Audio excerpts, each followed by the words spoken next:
da vinda do Senhor, através dos princípios das dores, que é onde estamos hoje, passamos as últimas contrações para chegar o grande dia da volta do Senhor.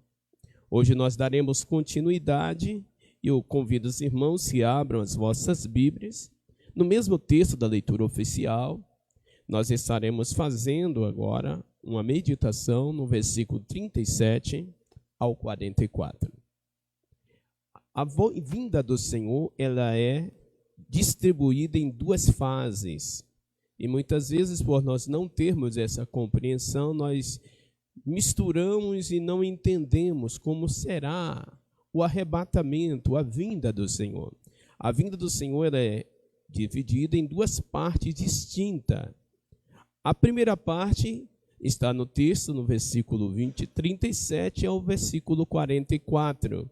E a segunda fase, como o texto não está em uma forma cronológica, ela começa primeiro falando da segunda fase, que está no versículo 29 e o versículo 30 do mesmo texto.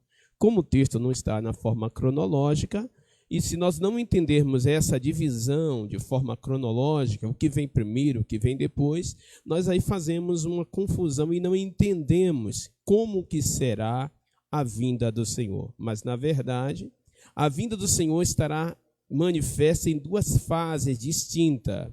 A primeira fase da vinda do Senhor, o Senhor vem para a noiva. É a primeira fase. O Senhor virá para tirar a sua noiva da terra.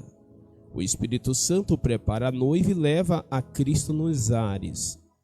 É a primeira fase. A segunda fase da vinda do Senhor, o Senhor vem para os amigos, o seu povo, os mesmos que o não aceitaram, o mesmo que menosprezaram, mas só que para Deus, a sua dimensão é diferente da dimensão humana. Deus é fiel nas suas palavras. Deus é fiel nos seus propósitos. E mesmo se nós tornarmos infiéis, o Senhor permanece fiel, Ele não muda. Deus é imutável. A fidelidade de Deus é de eternidade a eternidade. Então Deus não vai contra os princípios que Ele próprio já pré-estabeleceu. Ele escolheu Israel como a sua geração eleita. Ele escolheu Israel como seu povo santo. Deus jamais abriu mão de Israel e Deus jamais vai abrir mão de Israel. Amém, queridos? Então precisamos entendermos que a vinda do Senhor ela está distribuída em duas partes distintas. A primeira parte, a primeira fase da vinda do Senhor, ele vem para a igreja, a noiva dele. E a segunda fase, ele voltará para os judeus. Ele voltará para Israel. Os israelitas, principalmente os ortodoxos, eles esperam o Messias até hoje. Eles não creem que o Messias veio. E o amor de Deus é tão grande que o Senhor voltará para eles. O Senhor voltará para eles. E é onde se dá a segunda fase. Mas vamos entrarmos aqui na primeira fase que compete a nós. Amém? Versículo 37 ao 44 nos diz assim: E como foi nos dias de Noé, assim será também a vinda do Filho do Homem. Porquanto assim como nos dias anteriores ao dilúvio, comiam, bebiam, casavam e davam-se em casamento, até o dia que Noé entrou na arca. Versículo 39. E não os perceberam até que veio o dilúvio e os levou a todos. Assim será também a vinda do Filho do Homem. Versículo 40. E então estando dois no campo, será um deixado e o outro será levado, um e o outro deixado. E será, volta novamente para consertar o texto que eu li errado. será levado um e deixado o outro. Versículo 41. E estando duas moendo no moinho, será levada uma e deixada outra. Vigiai, pois, porque não sabeis que hora há de vir o vosso Senhor. Versículo 39. 43, melhor dizer. Mas considerai isto: se o pai de família soubesse a que vigília da noite havia de vir o ladrão, vigiaria e não deixaria que fosse arrombada a sua casa. Versículo 44. Por isso estáis vós apercebidos também, porque o Filho do Homem há de vir a hora que não penseis. Então o texto está dizendo que ele virá de uma maneira que ninguém espere, que ninguém está esperando, melhor dizer. Ele virá de momento de surpresa. Ele vai vir uma hora que ninguém está esperando ele. Então o texto mostra aqui para nós duas verdades: os dias de Noé e o dia de Sodoma e Gomorra. Esses 2 dias, como era nesses dias, assim será também a volta do Filho do Homem. E isto quer dizer que ele virá de surpresa, e nós precisamos estarmos preparados para este momento. Precisamos estarmos preparados. Amém, queridos? Aqui o texto está falando sobre a primeira fase da vinda do Senhor, que nenhum homem na terra sabe, nenhum sábio, nenhum entendido, nenhuma religião, nenhum fundo doutrinário, nenhum teólogo e nenhum movimento teológico sabe o momento que ele virá. Interessante que, falando sobre essa narrativa, o Senhor, tomando a forma humana, porque ele é 100% homem e 100% Deus, na forma humana, tomando representação humana, ele diz: naquele dia e hora ninguém sabe, a não ser o meu Pai, nem o Filho sabe. O que ele quis dizer? Ele quis dizer, na forma humana que ele estava, nem ele mesmo sabia o dia da volta. Agora eu pergunto, Cristo sabe hoje o dia de ele voltar? Sabe, porque ele já recebeu de volta a essência da glória que ele tinha antes da fundação do mundo. Lembra que Cristo é 100% homem, mas 100% Deus. Aí em Filipenses capítulo 2 diz que ele, sendo Deus, não teve por usurpação ser igual a Deus, se desvaziou de si mesmo, tomando a forma de homem. E tomando a forma de homem, toma a forma de servo. E tomando a forma de servo, morre no madeiro por amor das nossas vidas. Aí o texto vai enfatizar, depois dessa fala, que Deus o exaltou de uma maneira soberana e deu um nome que está acima de todos os nomes. Não existe um nome maior do que o nome de Cristo. Interessante que o texto diz assim: no céu, na terra e debaixo da terra.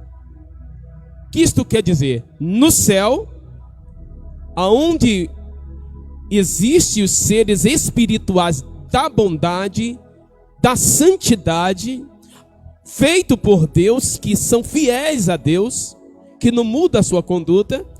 Na terra, que estão os seres humanos, tanto os adoradores de Deus, quanto os que não adoram.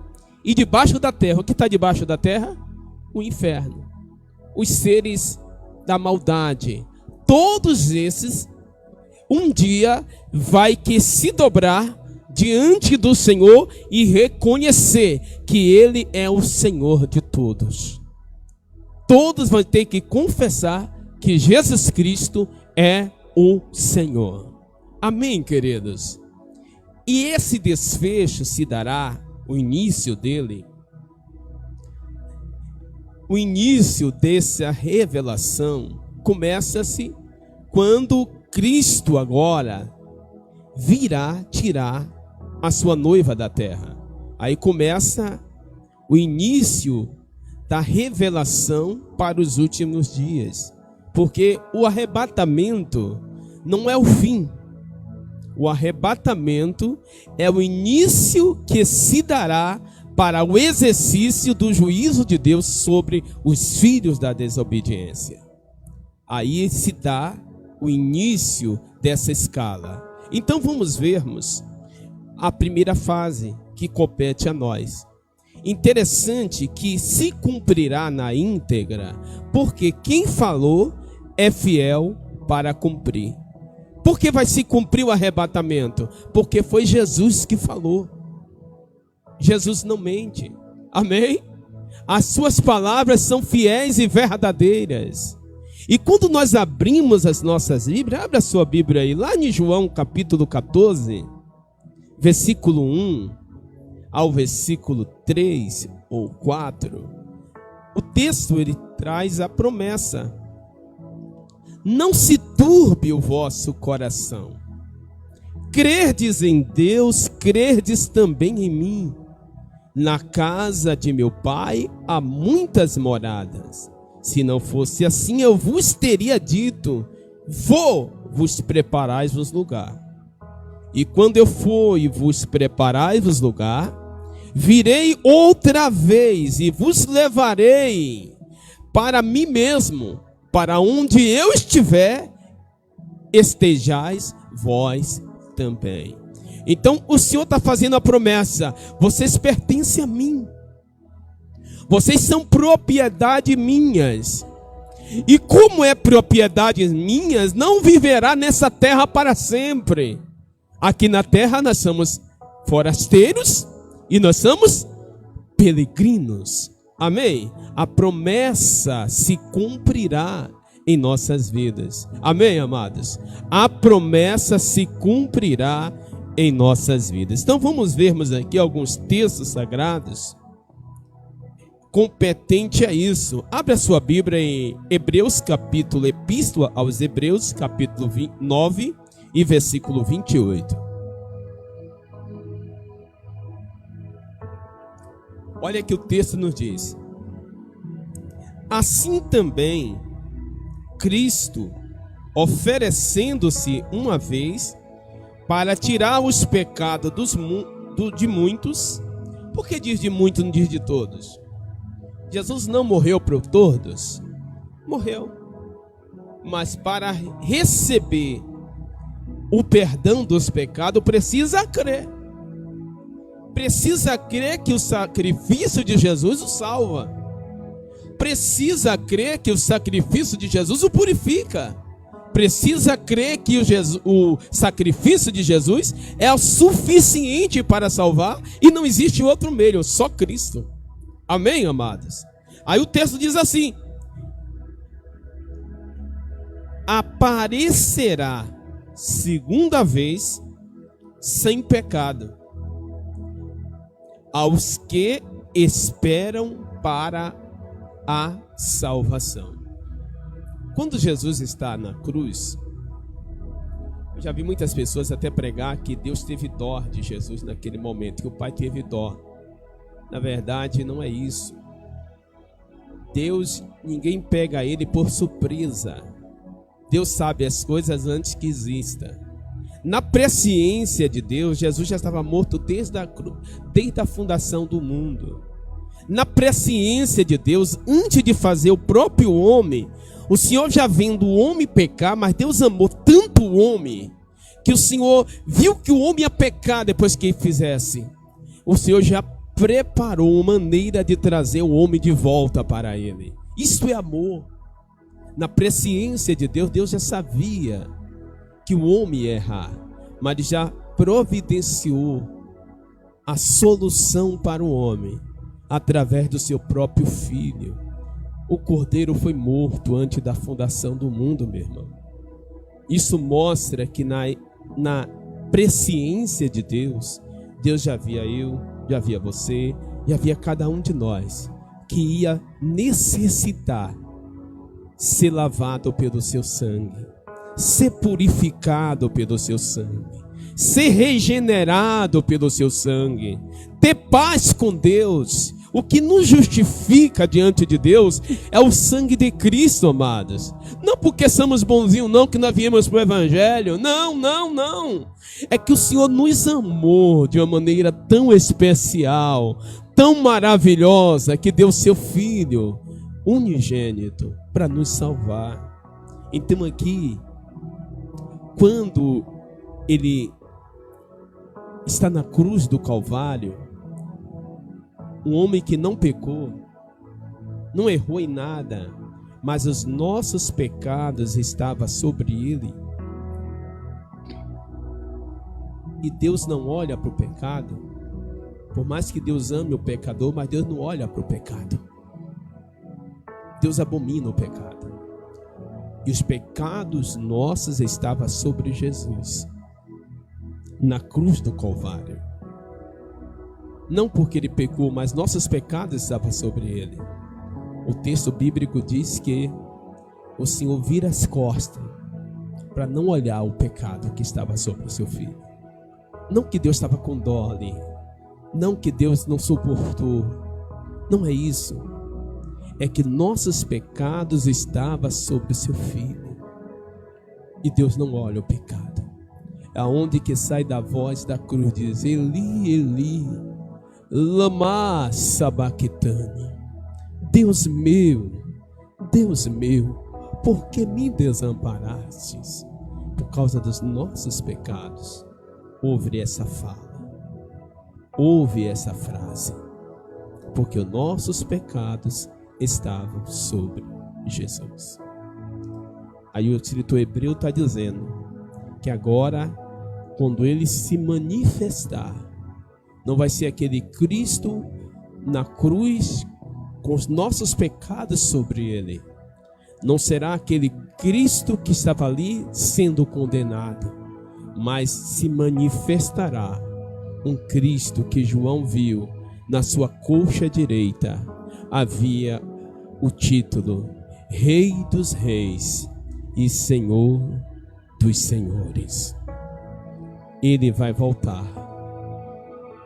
Ele vai voltar para levar a sua noiva, e nós estaremos com ele. A evidência dessa promessa na Bíblia há um desfecho muito grande, muitos textos comprovam isso. Atos dos Apóstolos, capítulo 1, versículo 10 e 11. Não dá para nós decorrer todos os textos, para não tomar muito tempo. 1 Tessalonicenses, capítulo 2, versículo 18. Tiago, capítulo 5, 7 e 8. Livro dos Hebreus, novamente, capítulo 10, versículo 36 e 38. Que o 38 ele termina dizendo: pelo um poucochinho de tempo, aquele que há de vir virá, e não tardará. Você crê? Você crê piamente que ele está voltando? Os próprios noticiários nos mostram isso. O palco do anticristo montado nos mostra isso. A veracidade cada dia da tecnologia no mundo nos mostra isso. Nós não estamos longe, nós estamos perto. E pelo pouquinho de tempo, aquele que há de vir virá, e não tardará. Aí ele diz assim, abre a sua Bíblia para nós entendermos por que a igreja não passará pela grande tribulação, por que ela sobe na pausa, por que não se volta a contagem, como nós falamos na semana passada, por que a igreja não está interligada aos propósitos das 70 semanas, porque a igreja ela nasce na pausa e sobe na pausa. Versículo 10, abre a sua Bíblia, lá do capítulo 3 de Apocalipse, ele falando à igreja de Filadélfia. Observe a narrativa desse texto. Apocalipse capítulo 3, versículo 10. Há uma promessa aqui.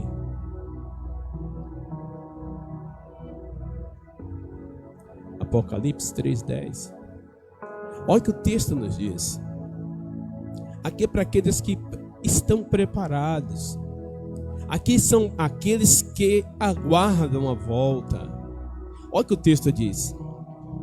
Como guardastes a palavra da minha paciência, também eu, olha o que o Senhor está dizendo, eu te guardarei da hora da tentação que há de vir sobre todo o mundo, para que tentar os que habitam na terra. O que o Senhor está dizendo aqui nesse texto? Como guardar-te a minha palavra e não negar-te o meu nome? Eu acho até lindo o versículo anterior. Vamos ver o versículo anterior? Versículo 9. Põe ele no versículo 9. Olha o que o versículo 9 diz. Eis que farei aos da sinagoga de Satanás, aqueles que dizem judeus e não são, mas mentem. Eis que eu farei que venham e adorem prostrado aos teus pés. E saiba, olha a última fala. E saiba que eu te amo. Olha o que Jesus está dizendo para a noiva. Eu te amo. Aí ele vai falar no versículo 10. Como guardastes a minha palavra, também eu te guardarei da hora da tentação que virá sobre todo o mundo. Que está falando aqui da período da grande tribulação. É a tribulação que vai atingir toda a esfera do mundo. Não é um caso reservado. Não é uma cidade ou uma nação que está passando por isso. Porque temos tribulações em todas as áreas, em todas as escalas. Aqui está falando uma tribulação global. Uma aflição global. Está falando escala maior. O Senhor está dizendo, eu vou te livrar. Como guardar-te a minha palavra e não negar-te o meu nome, eu te guardarei da hora dessa tentação. Aqui é uma promessa. Amém, amados? Aqui é uma promessa. Nós não passaremos por essa grande tribulação, porque o Senhor diz que tirará a gente da terra primeiro. Amém? Quantos creem nessa palavra?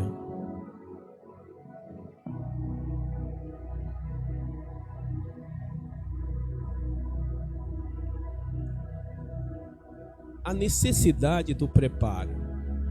Por que devo me preparar?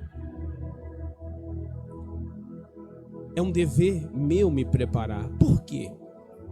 Se você abrir a sua Bíblia, lá em Mateus capítulo, no versículo 42, que nós lemos, o crente deve estar vigiando a todo tempo. Aí o texto diz assim, vigiai, porque não sabeis que hora há de vir o vosso Senhor. Nós não sabemos o momento. Então precisamos vigiarmos. É o nosso dever estarmos vigilantes, preparados. O crente deve estar na vinda do Senhor como uma noiva irrepreensível, em santidade diante de Deus. Abre a sua Bíblia aí em 1 Tessalonicenses capítulo 3 e versículo 13. 1 Tessalonicenses capítulo 3 e versículo 13. É o que diz: para confortar o vosso coração, para que sejais irrepreensíveis em santidade diante de Deus e Pai. Ele é o quê? Deus e Pai.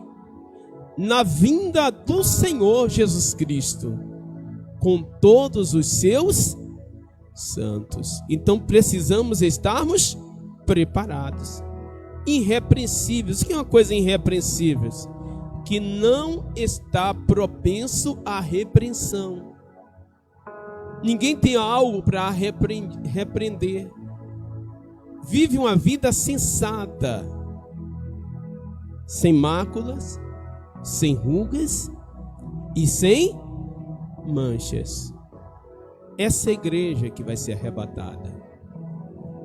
E pasme aos guardadores de placa de igreja. Lamentavelmente tem até no nosso meio. Não é a Assembleia de Deus. Amém? Não é a Deusia. Não é a Universal. Não é a Batista, Presbiteriana. Não. Aqui não está falando de denominação. Aqui não está falando de ministério de igreja. No céu não tem placa lá dizendo Assembleia de Deus. Não, Deus é... Não tem. Aqui está falando os santos que foram lavados, purificados pelo sangue de Jesus Cristo. Amém, amados? Aqui está falando de uma dimensão maior. A igreja de Cristo é a igreja que foi comprada pelo sangue. A igreja de Cristo é a igreja que está vivendo a cada dia, sabendo que aqui não é a sua existência final. A igreja de Cristo sabe que aqui nós somos peregrino, nós somos forasteiro e nós aqui estamos de passagem. Estamos esperando uma pátria. Amém? Aonde o construtor, o arquiteto dessa pátria é o próprio Deus. Quantos esperam essa pátria? Quantos esperam essa pátria? Somos a igreja de Cristo. Não é o nome da igreja, não. É ser lavado, purificado pelo sangue de Jesus e guardar a palavra. Como guardaste a palavra. Aí o Senhor diz: eu também te guardarei da hora da tentação que há de vir sobre os que habitam na terra. O crente precisa se revestir como eleitos de Deus. Amém?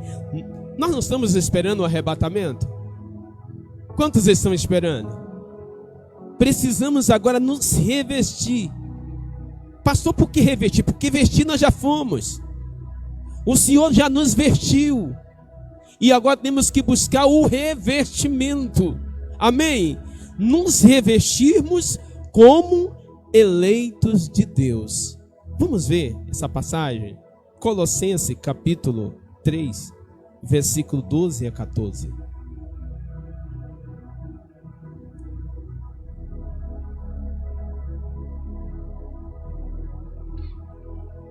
Olha o que o texto nos diz: revesti-vos, pois como eleitos de Deus, santos e amados, de entranhas de misericórdia, de benignidade, de humildade, de mansidão e de longanimidade. Versículo 13: suportando-vos uns aos outros e perdoando uns aos outros. Se algum tiver queixa contra o outro, assim como Cristo vos perdoou, assim fazei vós também. Aí o versículo 14 fecha: e sobre tudo isto, revesti-vos de... Vamos lá, revesti-vos de amor, que é o vínculo do quê? Da perfeição. Ser perfeito é viver o caminho do amor, amados. Amém? Ser perfeito é viver o caminho do amor. E o caminho do amor é uma guerra diária que passamos. É uma luta emocional diária. É uma pressão diária. Porque viver o caminho do amor é renunciar a si mesmo. Renunciar aos nossos direitos e nossas razões. É fácil renunciar às razões quando você tem convicção que você está certo. Você tem convicção que você fez é certo. É fácil renunciar. Digo mais, é fácil você amar a pessoa que te maldiz, que te maltrata, que te persegue, que quer o teu mal. É fácil amar essas pessoas? Interessante.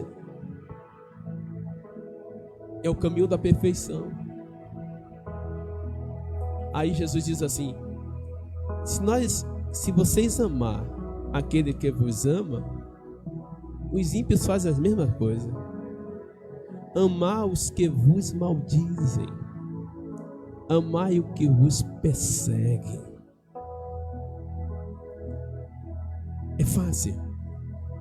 É o caminho da perfeição. E o texto mostra: eu sou o exemplo. Ele está dizendo: eu sou o exemplo. Assim como ele perdoou, nós precisamos perdoar. É fácil perdoar? São os preparos. São os preparos para uma vida com Deus, para viver com Deus, para estar pronto para o arrebatamento. Amados, muitas vezes nós pensamos que se preparar para o arrebatamento é ficar longe das drogas, não é isso? A mentalidade muito é ficar longe dessa vida alheia de viver aí fora, da prostituição, é viver uma vida longe da bebida alcoólica. Tudo isso é importante, é necessário, porque se Cristo habita em nós, estamos livres dessas coisas. Mas muito mais ainda, é amar muitas vezes sem ter o retorno de quem nós amamos. Isso é o caminho da perfeição. É você abrir mão. Como Jesus disse: se te pede uma capa, se está te pedindo, dá também. Se mandou caminhar com você uma milha, caminhe 2. É entender que o princípio do céu é diferente do princípio da terra. Observe alguns pontos aqui desse texto. Entranhas de misericórdia. Sabe o que é isso? O que quer dizer entranhas de misericórdia? Está dizendo afeto de misericórdia. É olhar para o meu próximo e aceitar ele do jeito que ele é. Eu amar ele do jeito que ele é. É eu estender as mãos para ele sem saber se ele vai um dia poder estender as mãos para mim. Não é esse o caso. O amor é entrega. O amor é doação. O amor é devoção em Deus. E precisa estar em nossas vidas para vivermos a perfeição, que é o vínculo para a salvação. Lembra que Jesus fala que o amor são o princípio para viver com Deus? Amor a Deus acima de todas as coisas e ao seu próximo como a si mesmo. Muitas vezes nós estamos preocupados com tantas coisas e esquecemos que precisamos amar o nosso próximo. Precisamos perdoarmos. Amém? Precisamos perdoarmos. No céu não entra coração rancoroso, amados. No céu não entra coração cheio de mágoa, cheio de rancor, de raiz de amargura. Não, não, não, não. Precisamos policiarmos o que está consumindo a nossa vinha. Não é só as raposas, as raposinhas também danificam as vinhas. E a nossa vinha está em flores. Não podemos deixar que as raposinhas destruam a nossa vinha, Deixa eu ser mais claro. Não podemos deixar que os ressentimentos, as mágoas do passado, não, os rancores mal curados, os perdões mal apresentados, venham destruir a tua vida, venham destruir a tua vinha, venham destruir a tua salvação. Precisamos perdoar, precisamos abrir mão de tudo isso e vivenciar com Deus o caminho da perfeição. Para sermos arrebatados, precisamos andar como Cristo andou. Aí muitas vezes, até um livro que fizeram, nos meus passos, o que faria Jesus? Se nós policiássemos a nossa vida dessa forma, como vamos tomar uma atitude? O que Deus faria no meu lugar? O que Jesus faria? O que Jesus responderia? Nós errávamos muito menos. Entranhas de misericórdia, benignidade, humildade, mansidão, longanimidade, suportando uns aos outros. Precisamos olhar para o meu irmão e dizer: é o meu companheiro que vai estar comigo na glória. Eu preciso olhar no meu irmão, na minha irmã e dizer: são servos de Deus autênticos que estão indo para o céu comigo. Meu dever é amá-los. Meu dever é ajudá-los. Meu dever é perdoá-los. Meu dever é viver em exatidão com eles e dizer: Deus vai nos tirar dessa terra. Nós somos herdeiros do céu. Amém, meu irmão? Não sei se vocês estão entendendo o princípio desse vínculo, mas eu quero te dizer que o nosso olhar precisa ser o olhar de Cristo, que a nossa mente precisa ser a mente de Cristo, que o nosso andar precisa ser o andar de Cristo, que Cristo a cada dia molde a nossa vida. Louvado seja Deus. Quem fará parte do arrebatamento? Quem fará parte? Abra a sua Bíblia, 1 Tessalonicenses capítulo 4, versículo 16.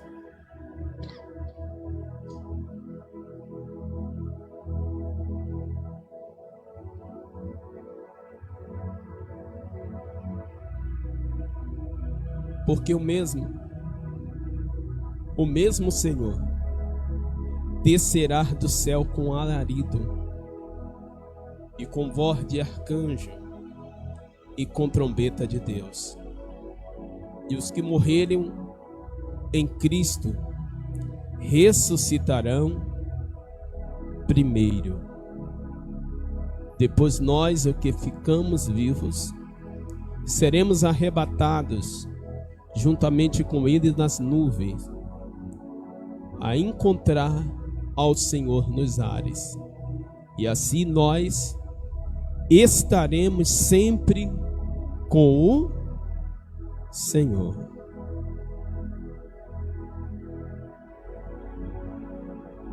Aqui percebemos que no arrebatamento haverá o manifestar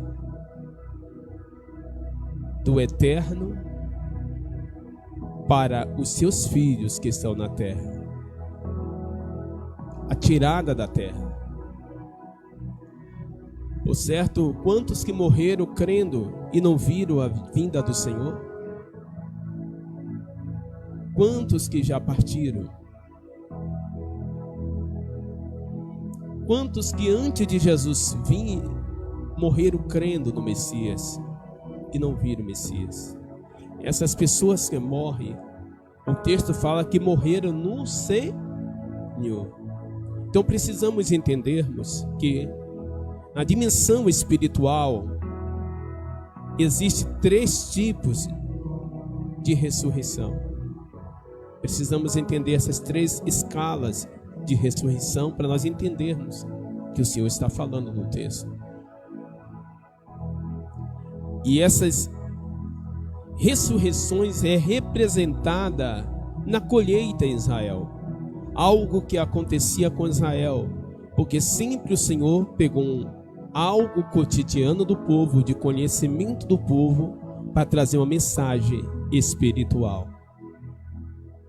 A colheita de Israel era transmitida em 3 escalas. A primeira escala é a primícia, a primeira fase da colheita, as primícias, tanto que tinha a festa das primícias em Israel. Havia a festa das primícias. E essa festa das primícias tinha um significado espiritual, um cunho escatológico para o futuro. Essas primícias falavam das primeiras ressurreições. As primeiras ressurreições que haveria. As primícias falam de Cristo, o primogênito entre os mortos. As primícias falam daqueles que morreram e ressuscitaram. E que teve o poder de, no seu próprio poder de morrer e ressuscitar, foi Cristo. Porém, a primícia falava estava no plural. Jesus não poderia concluir essa palavra, essa fala profeticamente falada só nele, porque ele está no singular. Por isso que na morte de Jesus Cristo, vocês observaram no texto, que quando Jesus dá o brado na cruz do Calvário, que o véu do templo rasga de alto e baixo, que os cemitérios, as pedras se moveram e muitos que morreram, estavam mortos, ressuscitaram. Ali falava das primícias junto com Cristo. Tanto que eles só são vistos depois que Jesus ressuscita. E as pessoas viram, pessoas que morreram, estavam com Cristo e não viram mais. Ali representava as primícias, as primeiras ressurreições. Jesus é o primogênito entre os mortos. Se Jesus não ressuscitasse, ou se nós não crer que Jesus ressuscitou, é vã a nossa pregação. A nossa esperança é uma utopia, uma mentira, uma fantasia. Mas cremos e sentimos e temos Ele conosco. Amém? Ele não só nós cremos, mas nós sentimos e temos Ele em nossas vidas. Ele está vivo. É a primeira fase da ressurreição. É as primícias. Aí vem a segunda fase da ressurreição, que é a colheita. A segunda fase vem a primícia, depois vem as colheitas. Na colheita em Israel havia uma determinação. E tudo que está na Bíblia tem propósito. Tudo que Deus fala tem propósito. Na festa da colheita, assim como na festa da colheita, quanto na colheita. Na colheita o Senhor determina na lei que os colhedores, os ceifeiros, quando passassem nas vinhas e colhendo as espigas, eles não podiam voltar novamente para pegar o que ficou para trás. Havia 2 propósitos ali, que nós chamamos de senso prênio. Havia uma verdade para aquele momento, havia um objetivo para aquele momento, como também havia para o futuro. Para aquele momento estava dizendo que era o sustento da órfã, da viúva e dos estrangeiros. Por isso que os colhedores não podiam voltar mais para pegar as espigas que ficaram para trás. Aquelas espigas que ficaram para trás chamava os rabiscos. E esses rabiscos não poderiam mais ser pego pelos aqueles colhedores. Havia uma determinação na lei mosaica sobre isso. Então os colhedores passavam e iam embora. O que ficava, ficava para os pobres, para as viúvas, para os órfãos e para os estrangeiros. No sentido escatológico, há também uma mensagem. No senso prênio, havia também uma mensagem futura. Ali estava falando da colheita. Na volta do Senhor, haverá a ressurreição, a primeira ressurreição. O texto está dizendo, ó que diz o texto, vamos ver lá, versículo 16. Porque o mesmo Senhor descerá do céu com alarido e com voz de arcanjo e com trombeta de Deus. E os que morreram em Cristo ressuscitarão primeiro. Aqui estão falando da colheita. Não é todos que vão ressuscitar, só aqueles que morreram em Cristo. Aqui está falando da colheita. Todos que morreram em Cristo ressuscitarão primeiro. Aí o texto continua dizendo: para os que estão vivos, depois nós, o que ficarmos vivos, seremos arrebatados, juntamente com eles nas nuvens. Então nós estaremos junto com aqueles que foram ressuscitados. A colheita está falando aqui dos que morreram em Cristo. O arrebatamento,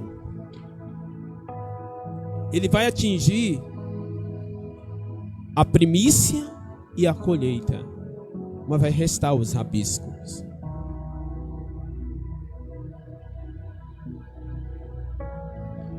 É a segunda fase da ressurreição. As primícias e agora a colheita. Todos que morreram em Cristo ressuscitarão naquele dia. Todos que estavam preparados. O rabisco eu vou deixar um pouco para frente, porque não é questão para hoje. À frente nós vamos entender o rabisco. Os rabiscos é o que sobram da colheita. A finalidade desses rabiscos. Há também um cunho profético. E nós falaremos quando chegar o momento. Voltando ao arrebatamento. Todos nós encontraremos com o Senhor. Olha o que o texto está dizendo. Encontrará com o Senhor na onde? Nos ares. Não está dizendo no céu. Está dizendo nos ares. Seremos arrebatados. O Espírito Santo nos conduzirá aos ares para encontrar com o Senhor. O que é que tem nos ares? Porque tem a voz de comando? Porque tem um exercício dessa voz e uma determinação. Porque o Senhor não vem só, Ele vem com os anjos do céu. Porque nos ares existe o quartel-general de Satanás. E nesse quartel-general vai ser destruído dos ares. Vai ser destruído. Por isso que a Bíblia diz assim: ai daqueles.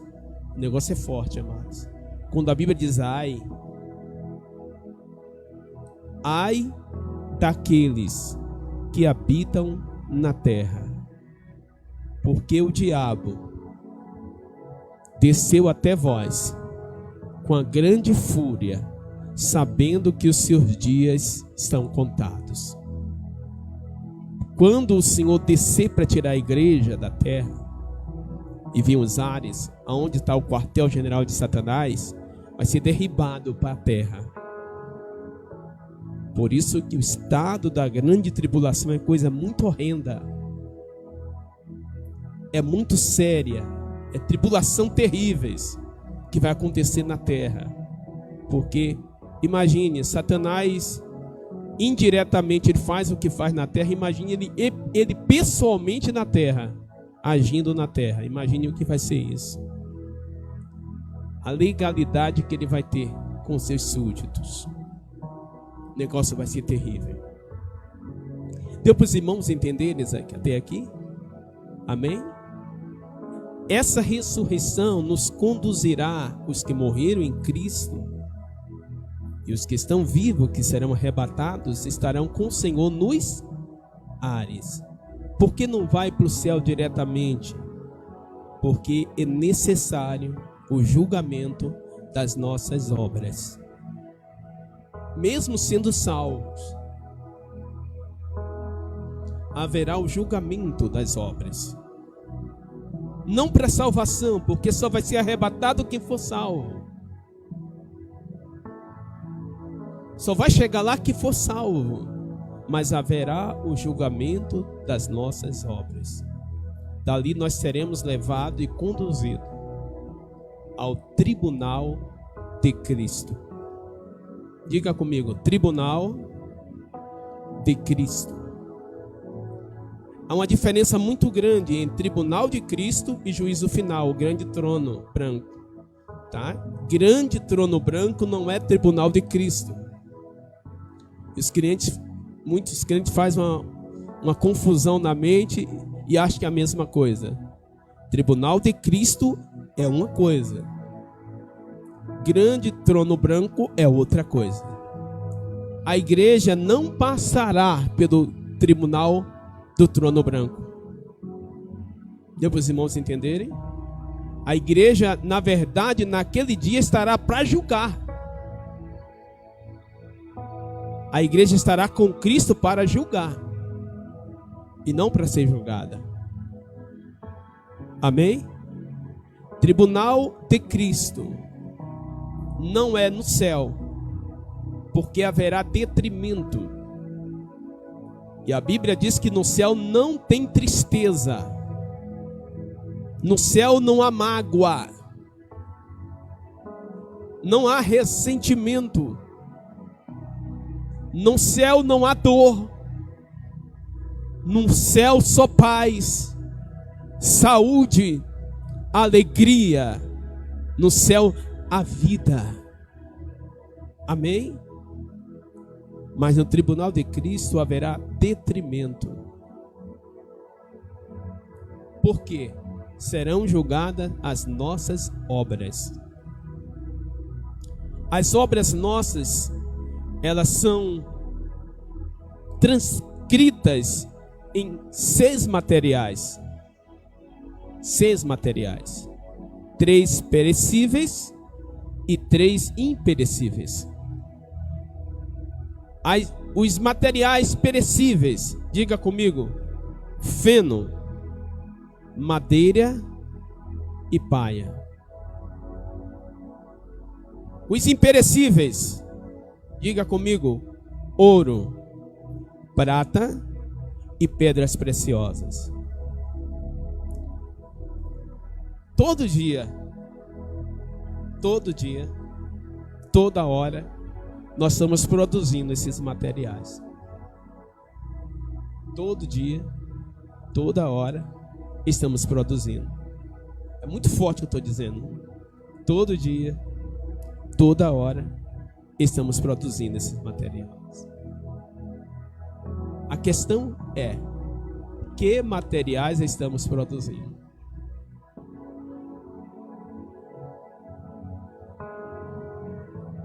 Pastor, isso é bíblico? É. Abra sua Bíblia. 2 Timóteo. Melhor, 2 Coríntios, capítulo 5 e versículo 10. 2 Coríntios, capítulo 5 e versículo 10.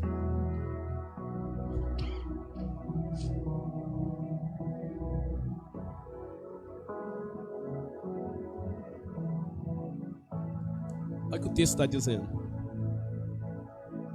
Porque todos devemos comparecer antes o tribunal de Cristo, para que cada um receba segundo o que tiver feito por meio do corpo, o bem ou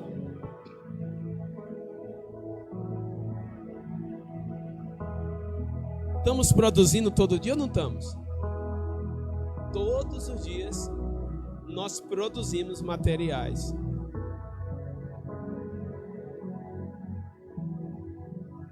Quando eu penso mal do meu próximo, Eu estou produzindo o que material?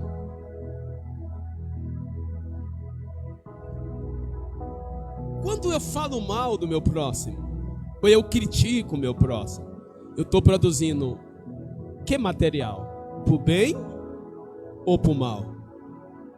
É muito forte isso aqui. E ninguém fica de fora, não. Independente de cargo, de posição, se tem consagração eclesiástica ou não, se tem condição boa ou não, se é usado ou não, se recebeu dons ou se recebeu um dom ou não, todos nós estaremos e compareceremos antes ao tribunal. Todos nós. Ninguém escapa.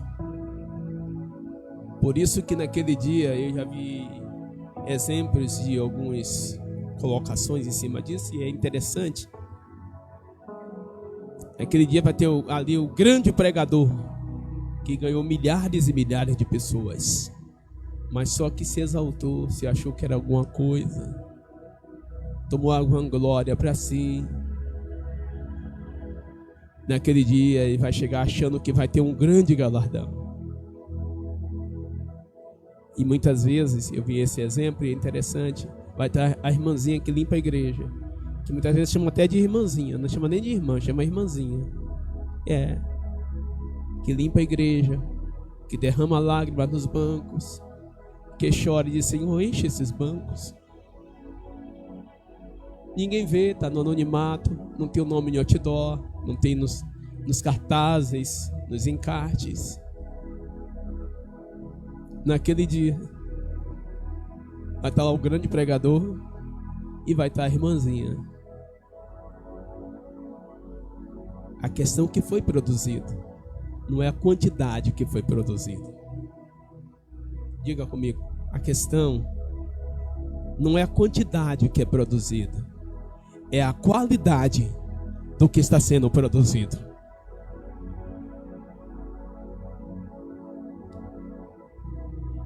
Não vai dar para entrar e aprofundar essa parte do tribunal, cada horário. Semana que vem nós vamos voltar nela. Aí o que vai estar para julgar, diga, o que vai estar para julgar, os seus olhos é como chama de fogo.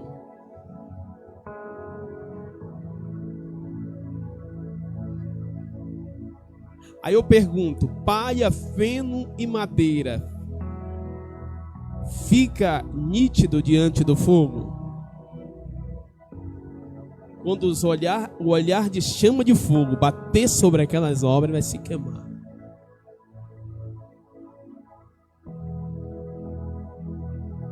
O que faz que as nossas obras se tornem palha, feno e madeira?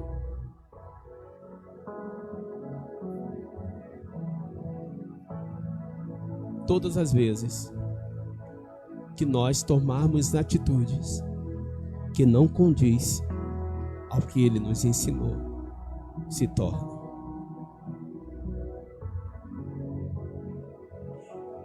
Vamos colocar em pé. Não vai dar para entrarmos. A semana que vem nós vamos falarmos sobre os 3 tipos de juízos que haverá no grande dia do tribunal de Cristo. 3 tipos de juízo. O negócio é sério, amados. O negócio é sério. 3 tipos de juízos.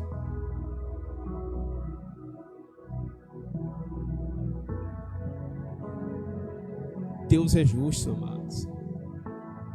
Uma coisa que Deus é justo. Então não se preocupe o que você faz para Deus, se o homem está vendo ou não. Não se preocupe com isso na terra, não. se você teve reconhecimento ou se não teve reconhecimento. Se o homem te disse pelo menos obrigado, se não te disse um obrigado, não se prenda com isso. Tudo que nós fazermos para a obra é para Ele. Não se prenda com nada disso. O que você fizer, o que o homem vai achar, não se prenda a essas coisas. Tudo que você fazer, faça por amor a Ele. Tudo por amor a Ele. Haverá grande surpresa naquele grande dia. Haverá grande surpresa.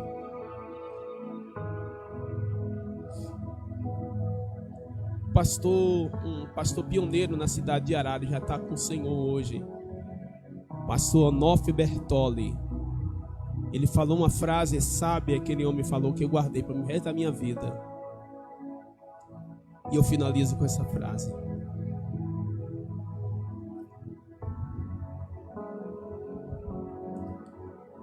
Deus não está preocupado com a quantidade que nós fazemos para Ele. O quanto nós fazemos. Ele diz assim, mas Deus está preocupado como que nós fazemos. Não a quantidade como fazemos, mas como fazemos. Não é, nem todos vai ser pastor, nem todos vai ser pregador, nem todos vai ser obreiros, nem todos vai ser dirigente de grupo, nem todos vai ser líder, nem todos vai ser músicos, igual essa jovem aí, ó, que é brilhante, o trabalho que ela faz para Jesus. Nem todos vai estar em exercício. Mas Deus dá oportunidade a todos nós. No mínimo que nós achamos que é mínimo, mas para Ele que tem um grande preço de ouro e de pedras preciosas. Não se prenda a nada disso, do que você não fez, do título que você não tem para fazer. Não se prenda a nada disso. Se prenda de uma coisa: tudo que você fizer por amor. Olha que Jesus disse: um copo d'água que você der em meu nome, de maneira nenhuma. Ó, um copo d'água, irmão Evaldo, por favor, que muitas vezes é criticado. Eu falo isso que eu já fui criticado, viu? E é também nome de bombeiro, de puxa-saco, de pastor. Eu já tomei nome de bombeiro. Avá o bombeirinho do pastor lá, dá água para ele. Avá o puxa-saco lá. Um copo d'água que dá. Aí você diz, em meu nome, de maneira nenhuma perderá o teu galardão. Amanaya Duyo Amayas Duya Tekaya Aya Suyamon Kia. Querido Deus, eterno Pai, justo e fiel, eu quero te louvar, Senhor, pela vida dos teus filhos que estão em tua presença. Eu quero te louvar porque o Senhor tem preparado para nós é muito grande. Nos ajuda-nos a sermos fiéis, mordomos fiéis, Pai. Que tudo que o Senhor nos confiar e colocar em nossas mãos, que possamos sermos fiéis a Ti, Senhor. Que venhamos administrar para louvor e glória do Teu nome. Tome Tuas mãos, meu Pai. Nos ajuda, nos instrui e nos ensina cada dia a ser melhores do que ontem. Amanhã seja melhor do que hoje, Pai. Que a cada dia possamos sermos melhores para Ti e o Teu nome venha ser glorificado em nossas vidas. Muito obrigado, Pai. Eu te agradeço. Abençoe os Teus servos. Dê uma noite reparadora, de um sono reparador, Senhor. A tua bênção na vida de cada um dos teus filhos. Conduza debaixo da tua potente mão e dê um novo dia debaixo da tua bênção, para a glória do teu nome. Eu te peço e te agradeço, no nome de Jesus. Amém. Estenda as vossas mãos. Que a graça do Senhor Jesus, o grande amor de Deus Pai, a comunhão e as doces consolações do Espírito Santo seja com todos vós, e todos digam amém.